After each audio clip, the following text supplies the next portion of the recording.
السلام عليكم ورحمة الله وبركاته. ازيكم يا حبايبي؟ عاملين ايه؟ يا رب تكونوا كلكم في احسن صحة واحسن حال بفضل ذكر الله. انا بذكر الله تطمئن القلوب. هعمل النهارده كنافة بالقشطة، جميلة جميلة جميلة جميلة، الكل بيحبها طبعا، وحاجة حلوة رهيبة، طعمها جميل اوي اوي اوي. دي شكلها ما شاء الله جميلة، احسن من بتاعة المحلات، احسن كمان 100 مرة. جميلة اوي ما شاء الله والله بجد. هعملها النهارده معاكم، حاجة سهلة كده وسريعة في الجو الشتا ده، تدفي. شكلها طبقة باينة فيها، طبقات باينة ومقرمشة وجميلة جدا ما شاء الله. طبقة المهلبية والقشطة سايحة جواها، جميلة أوي أوي أوي.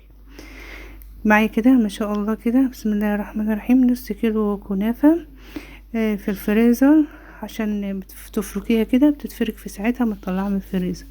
قسمتها نصين اهيتي، وعملت سيحت الزبدة على سمنة، وقمت لفها فيها فركها فيها، وبعدين حطيت نصها في الصينية، وعملت لها حافية من الجناب كده عشان المهلبية ما تبقاش في الجناب تتحرق. وبعدين عملت مهلبية على النار وحطيت عليها قشطة، وبعدين حطيتها كده طبقة تانية فوق الكنافة، وبعدين الطبقة التالتة هعملها عليها كده، هدردرها عليها كده بالراحة، وما اضغطش قوي عشان ايه ما تطلعش المهلبية من فوق. وبعدين كنت مولع الفرن بقى وحطيتها على السريع، كله على السريع كده، ودي شكلها بقى جميلة جميلة قوي قوي قوي ما شاء الله. اتمنى تجربوها، حاجة حلوة وسريعة.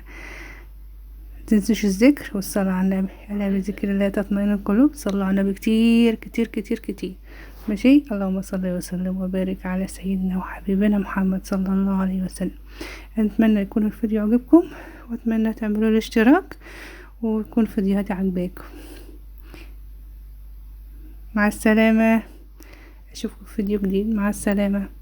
جميلة جدا اهي كنافة، باي.